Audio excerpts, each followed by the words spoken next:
Iran हमला कर रहा है तो इजराइल भी उस पर ताबड़तोड़ एयर स्ट्राइक कर रहा है। तेहरान से लेकर मशहद तक इजरायली अटैक से हाहाकार मचा हुआ है। ईरान में इजराइल के कौन कौन से टॉप टारगेट है, इजराइल अब तक कितने टारगेट अपने अचीव कर चुका है, इस रिपोर्ट में समझिए। इजराइल के हमलों से ईरान भी दहल रहा है। ये पश्चिमी ईरान की ऑयल रिफाइनरी है जिसे आज सुबह आईडीएफ ने एयर स्ट्राइक करके तबाह कर दिया है। इजराइल के फाइटर प्लेन ईरान के शहरों पर ताबड़तोड़ स्ट्राइक कर रहे हैं। इजरायली सेना दावा कर रही है कि उसने अब तक के ऑपरेशन में ईरान के अंदर 300 से ज्यादा टारगेट को हिट किया है। 20 से ज्यादा टॉप कमांडर और कई हथियार और तेल डिपो को तहस नहस कर दिया है। पिछले 24 घंटे के अंदर इजराइल ने तेहरान, कोम, मशहद, शिराज, किरमानशाह जैसे बड़े और अहम शहरों को टारगेट किया है। इजरायली फोर्स ईरान के मिलिट्री बेस और न्यूक्लियर फैसिलिटीज को निशाना बना रही है। आईडीएफ ने एनिमेटेड मैप जारी करके बताया कि उसने तेहरान में आईआरजीसी क्वाड्स फोर्स के कमांड सेंटर को भी उड़ा दिया है। जैसे जैसे वक्त गुजर रहा है, ईरान पर इजराइल का हमला जोरदार होता जा रहा है। 24 घंटे के अंदर इजराइल ने तेहरान में विदेश मंत्रालय की बिल्डिंग को टारगेट किया। इजराइल ने तेहरान में भी ईरानी न्याय मंत्रालय की इमारत पर अटैक करके उसे उड़ा दिया। आईडीएफ ने तेहरान में ईरान नेवी के हेडक्वार्टर को भी तबाह किया।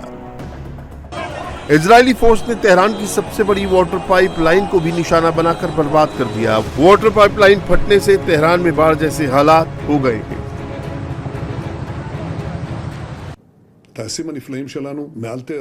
हमारी बेहतरीन पायलट तेहरान के ऊपर हैं। तेहरान जल रहा है, लेकिन हम नागरिकों को निशाना नहीं बना रहे हैं। भले ही हमने उन्हें खाली करने के लिए कहा था और वो खाली कर रहे हैं। बड़े पैमाने पर निकासी हो रही है। आप इसके बारे में नहीं सुनते क्योंकि ईरानी इसे छिपा रहे हैं, लेकिन यही हो रहा है। लेकिन वो इसके उल्टा तमरा, तेल अवीव, रिशोन, लेजियन, रेहवोट, हर जगह हमारे नागरिकों पर हमला करते हैं, बमबारी करते हैं।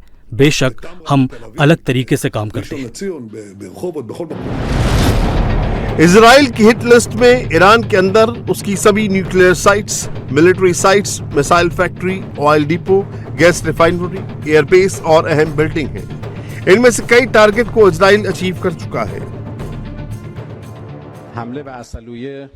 बिना संदेह कि कल आसुलिये पर जो हमला हुआ वो एक स्पष्ट आक्रामकता और अत्यंत खतरनाक कदम था।